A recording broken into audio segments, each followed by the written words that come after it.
The X-Men gathered, their faces etched with grief. They stood before a freshly dug grave.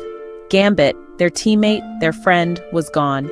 Rogue, her heart heavy with sorrow, felt a surge of anger rise within her. Gambit had been more than just a teammate. He was the man she loved.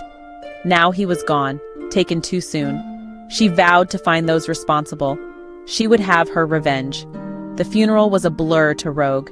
She saw Professor Xavier, his face etched with sadness. Wolverine stood nearby, his gruff exterior unable to hide his own grief. But Rogue couldn't focus on them. Her mind was consumed by a single thought: vengeance. As the last of the mourners dispersed, Rogue turned away from Gambit's grave. She knew who she had to find: Bolivar, Trask, and Henry Peter Gyrich, the men responsible for the creation of the Sentinels. The Sentinels had taken Gambit from her. She would make them pay. With a heavy heart and a burning desire for revenge, Rogue set out. She would not rest until justice was served. The memory of Gambit, her love, fueled her determination. She would avenge him. Rogue's search for answers led her to the doorstep of General Thunderbolt Ross. Ross, a longtime adversary of the X-Men, was not pleased to see her. He made it clear that he had no love for mutants and even less patience for Rogue's accusations. Undeterred, Rogue confronted Ross. She demanded information about Gyrich and Trask. Ross refused. He claimed ignorance of their whereabouts. But Rogue saw the flicker of deceit in his eyes. She knew he was lying. Their confrontation was interrupted by the arrival of Captain America. The Star-Spangled Avenger, always a beacon of justice, listened patiently to Rogue's story. He understood her grief, her anger, but he urged her to seek justice through legal means. Revenge, he warned, would only lead to more suffering. Rogue, torn between her desire for vengeance and Captain America's plea for reason, hesitated. She knew he was right, but the pain of losing Gambit was still too raw. She needed answers. She needed to make someone pay. Ignoring Captain America's warnings, Rogue pressed on. Her search for Gyrich led her to a remote location in Mexico. There, she found him, holed up in a fortified compound, guarded by heavily armed mercenaries. Rogue, fueled by rage and grief, fought her way through the mercenaries.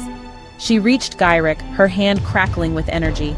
She was ready to make him pay for what he had done. But as she prepared to strike, she hesitated. Instead of attacking, Rogue used her powers to absorb Gyrich's memories. She needed to understand what had happened, why Gambit had to die. As she delved into Gyrich's mind, she uncovered a horrifying truth. Gyrich, driven by fear and prejudice, had been working on a new generation of Sentinels, more powerful and deadly than ever before. He had also been experimenting on captured mutants, twisting their powers for his own sinister purposes. Gambit had stumbled upon Gyrich's operation and tried to stop him, sacrificing himself in the process. While Rogue pursued her vendetta, the rest of the X-Men were dealing with their own crises. Professor Xavier had sent Storm, Jean Grey, and Cyclops to Genosha. The island nation, once a haven for mutants, was struggling to rebuild after years of turmoil. I had to go with them. Genosha is my birthplace. I see this as my chance to reconnect with my heritage and make a difference. Roberto da Costa, known as Sunspot, had accompanied the X-Men to Genosha. He was determined to help the island nation. Meanwhile, Wolverine, Beast, and Jubilee found themselves drawn to Madripoor. The lawless island nation was a hotbed of criminal activity. We got a tip that someone was selling advanced weaponry on the black market.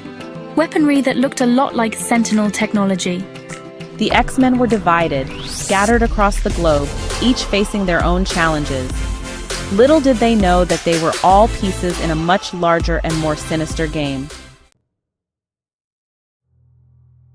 Wolverine, Beast, and Jubilee's investigation in Madripoor led them to a hidden facility. Inside, they discovered the terrifying truth behind the advanced Sentinel technology. It was called Project Wideawake. Project Wideawake is not just about creating bigger and better Sentinels.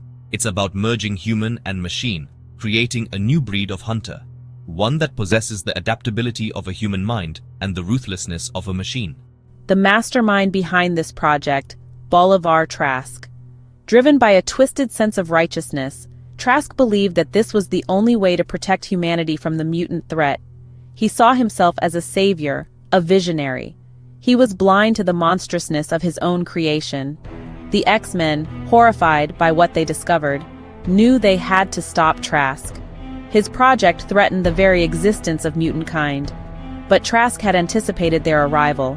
He unleashed his ultimate weapon, himself.